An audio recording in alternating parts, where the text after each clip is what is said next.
what you gotta do. You have no boundaries. That's the problem. Gotta be smart. Can't just react.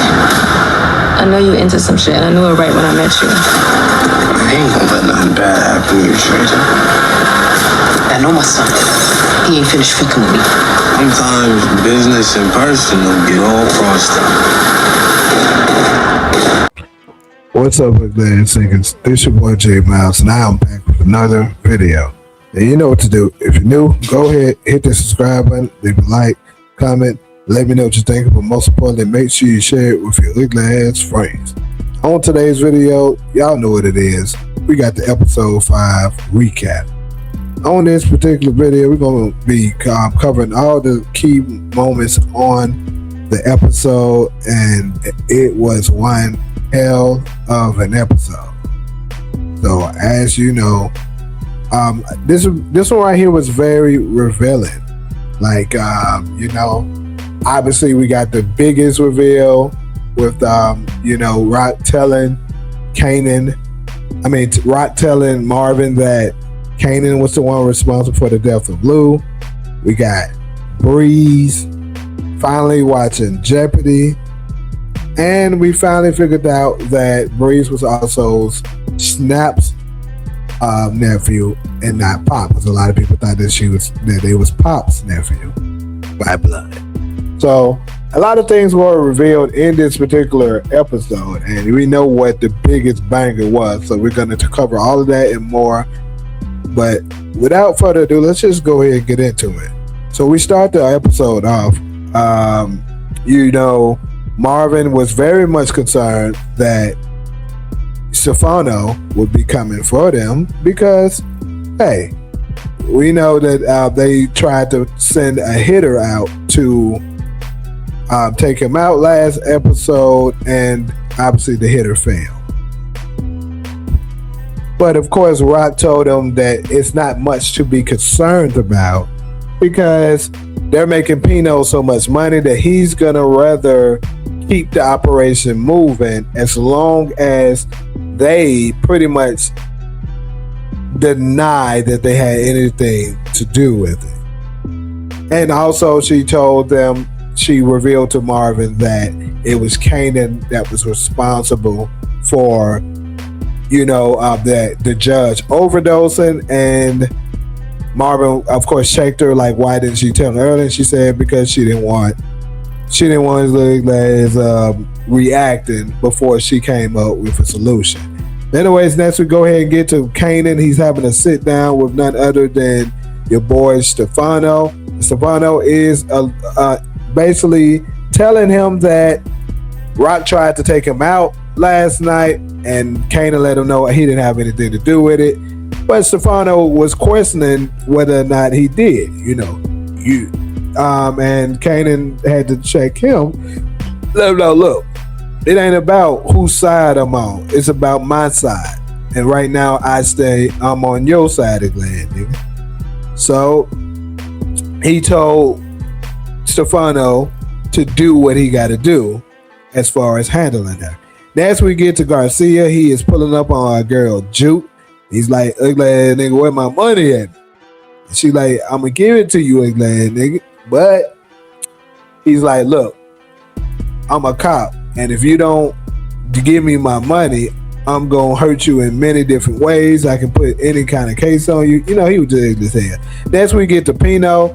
He is letting Rock know that he knows about the incident about the hillbillies that made the attempt on Stefano's life, and that Stefano is claiming that Rock was responsible. But of course, like in good Rock capping fashion, she denied it and said she didn't have nothing to do with it. So Pino pretty much gave her a pass, but let her know that he is a boss. You know, you can't be just doing his ugly ass shit like that to him. But anyways, next we get to your boy Kanan, and you got big ass Tinky Winky, aka George. He's pulling up on him, telling him he's here to get the product for Breeze. And Tinky Winky like, ugly ass nigga, I don't know you. And he's like, and China's like, I'm with Breeze, ugly ass nigga. And Tinky Winky pulled out the scrap and was like, look, you ain't with Breeze unless Breeze says you with Breeze. So of course Kanan had to make that call. Next we get to Juke. She was in the kitchen making herself a sandwich, and that's when Marvin comes up and he asks her, has she seen Kanan lately? And she was like, not really, and was wondering why he was interested in where his Kanan's whereabouts. Then he said he just wanted to, you know, keep up an eye out for him or whatever. Then she revealed to him that Garcia Iglesias was pulling up on her still about that money, and Marvin was like, of course he is. Ain't no Iglesias cop finna let you do that to him without impressing you. So next we get back to Breeze. He's back. He ugly as hell. And he's telling Tinky Winky that, hey, ugly ass nigga, once he said he with me, that should have been the end of discussion. And he was like, look, I was trying to protect you, ugly ass, which he had a good point. Like, this some random ass nigga that he ain't never seen before. So he's like, bruh, I didn't know this ugly ass nigga. He could have been somebody just here to steal the work. And he so happened to know who Breeze is, so he lied, you feel me? And could have been trying to steal it. So I actually think, you know, Breeze was definitely out of pocket with this. Like, nigga, he was doing the right thing, but he okay, because Breeze ugly as hell. So they 8-town stomped his ugly ass and beat the shit out this bag. Not sure if they killed him or not, but they definitely beat the hell out of him. Anyways, next we get back to your girl Rock. She is being, pulled up on by your boy Joaquin, and he's letting them know that he knows about the situation, the beef that she has with Stefano, and of course, like once again, in good old Rock fashion, she capping and said she ain't got no beef with nobody, and that he's overstepping his boundaries. And Joaquin is like, that's the problem. You have no boundaries, and all this ugly ass shit that you're doing, it's not wise. But anyways, we next get to Marvin. He is with the little girl, Amber, and you know, he's sharing some ice cream with her, and then she comes up and let him know that the ugly ass cops asked her about, you know, still asking her questions. And Marvin was like, you told him about the story about the ugly ass nigga white dude with tattoos, right? And she was like, yeah, but they not believing me. And he basically told her to stick to the script and she'll be fine. Next we get to your boy Breeze. He was very proud of his, so he thinks, little brother, how he beat down, you know, your boy Tinky. And he was letting them know that work that he has, that's just him. Snaps and Pop ain't got nothing to do with it, and he wants to give Kanan a piece of it. And of course, you know, Kanan was he was happy to hear about it. And, you know, he was like, Breeze was telling him he takes care of his brother, and Kanan was saying, hey, I take care of mine too. Next, we get to your boy Stefano. He has been being paid a visit by Pino, and they have the discussion in person. Pino lets him know that that Rock claimed to have nothing to do with it, and Stefano obviously wasn't happy about that. He's like, bullshit. That little hoochie definitely had something to do with it. The glad nigga who did it told me that. But Pino was like, to his understanding, the shooters are no longer alive to confess to that. So he has nothing to do with that. And also, he was like, Stefano was like, well, she works for you. And he was like, no, she works for herself. I'm just her landlord. And anything that she has with her previous landlord is not his business. And he also let Stefano know that he takes care of his tenants very well. So if you fuck with her, you fuck with me. Next, we get back to Kanan and Breeze, and that's when Breeze brings up DEFCON again, lets Kanan know that it was Rock who took out DEFCON. Now that's very revealing as well.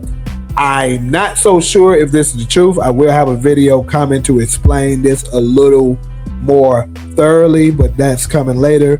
But anyways, Kanan says he heard about it, but he was curious of how he was Defcon's son, but also Snaps and Pop nephew. And that's when Breeze revealed that Snaps is his mom's brother. So they're related that way. And the Frady comes from some righteous dude that his mom married later and became that. So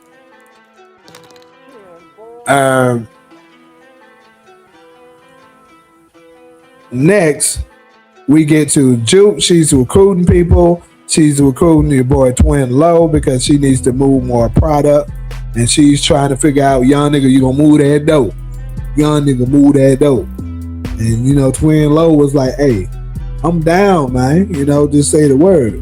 Next we get to your girl Flossie, and Marvin is at the house, trying to smooth things over because they had a few rocky points.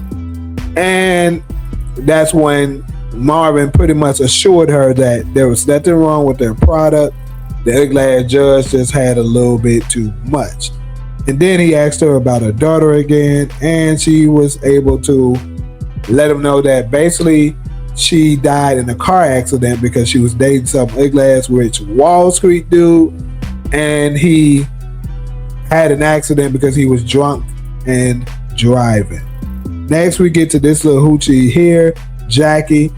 Juke paid a visit to her, basically letting her know that she got some work for her. So she's recruiting quite a few people, but I'm a little concerned on whether or not she is a CI that's working for the feds or something. And also Amber, if you guys paid attention in the show, how the weird camera angles that was going under the tables once the end of this scene and the scene with the girl Amber.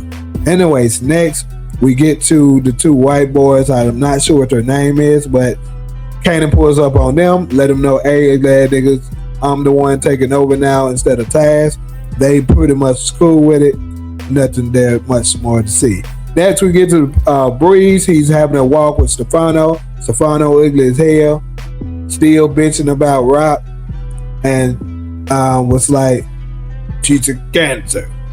And then Breeze was like, with all due respect, that glad nigga, what grits got to do with oatmeal? Because he look like the Quaker dude, the Quaker man. I'm just playing, that ain't what he said.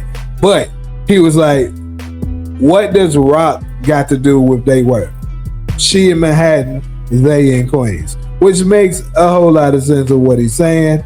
But basically, Stefano was saying this because she took a shot at him and that can't go unanswered. But basically, he's just a salty ass ex at this point, even though he wouldn't even hidden that. Next, we get to boy Kanan and Jarita.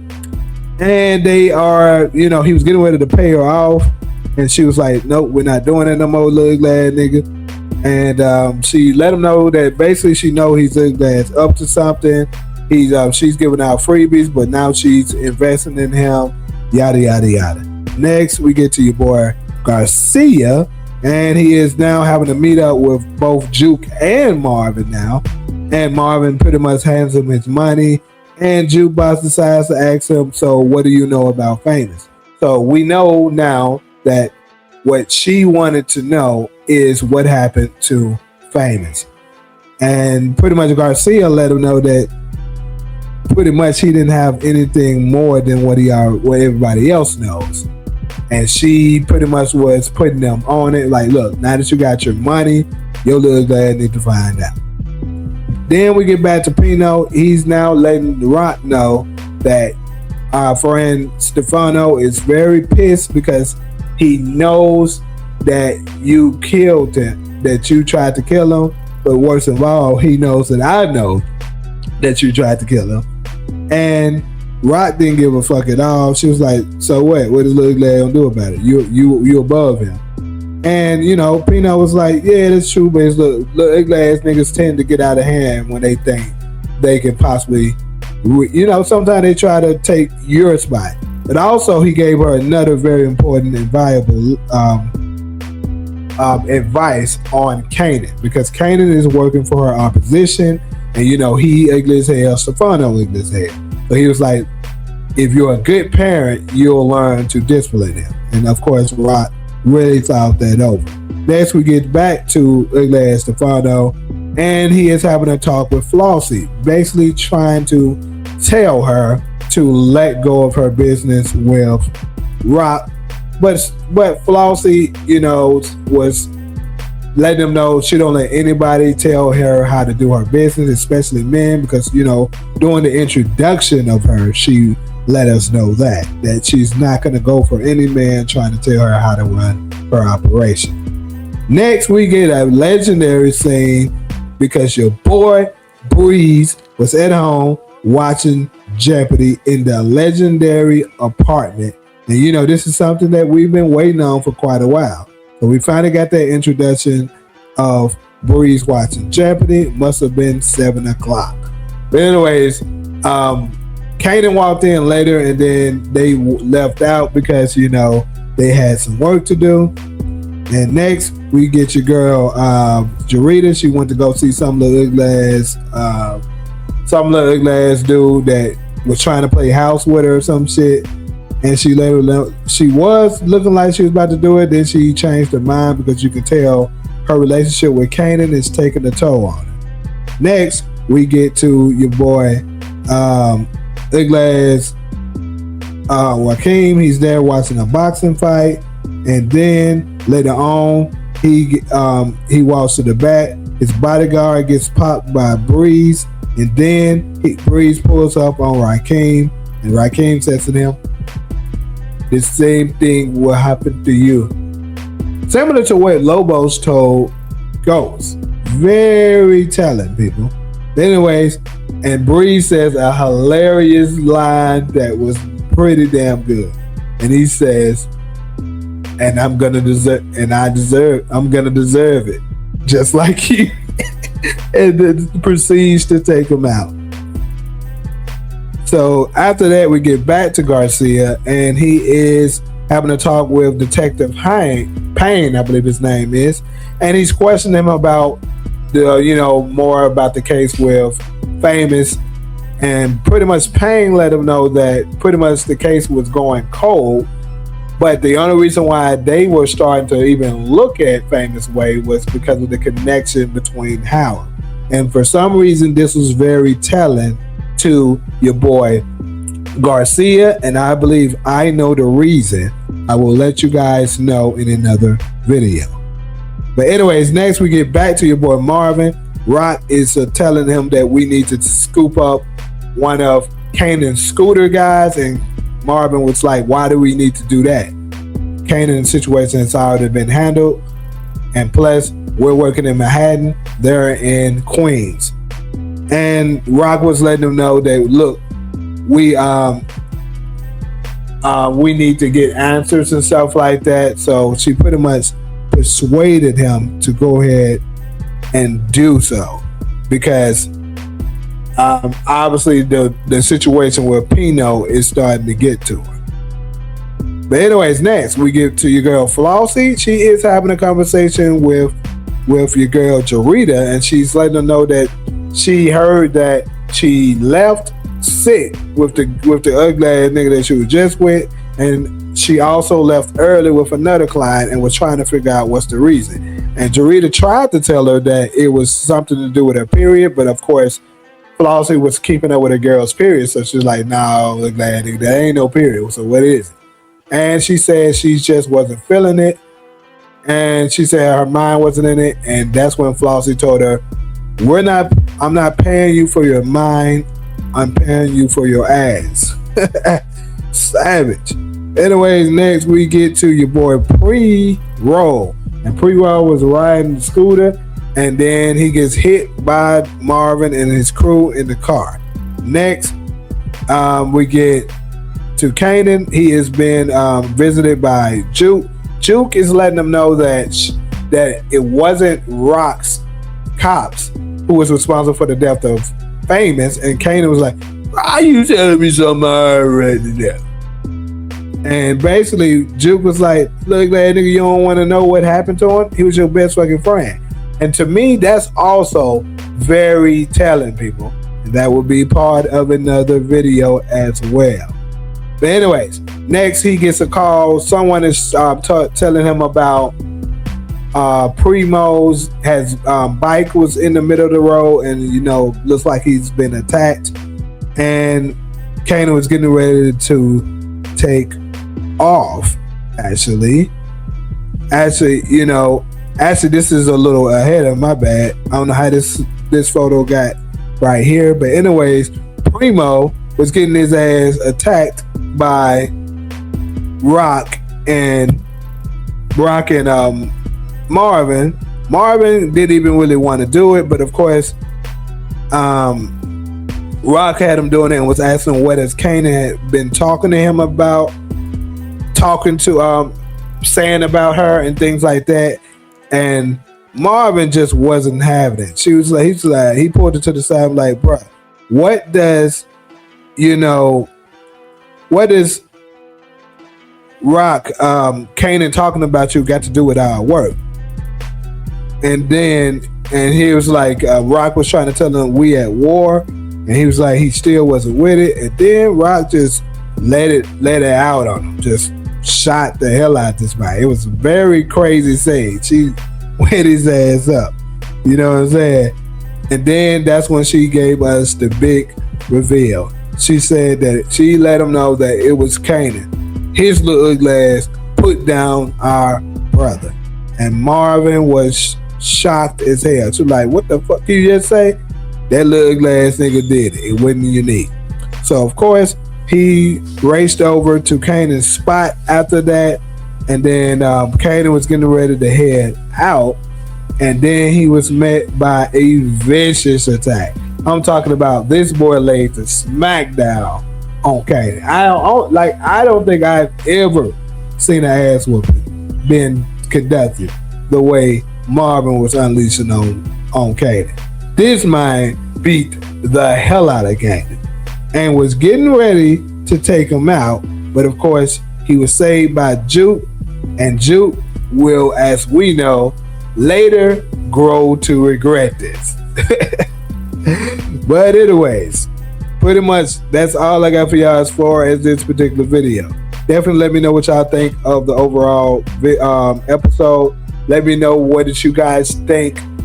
What would you rate the episode? I thought it was pretty goddamn good. It was suspenseful. It was good action. It was well written. Excellent acting. Great stunts. Marvin beat the hell out of him. Did I say Marvin beat the hell out of him? So y'all let me know what y'all think up in the comment sections about the overall video, or anything else that y'all may have noticed in the episode that I didn't cover. Let me know all of that more in the episode. But like usual, if you're cool with me, go ahead, hit that subscribe button, leave a like, comment. Let me know what you think, but most importantly, make sure you share with your ignorant friends. But until the next video, I'm out.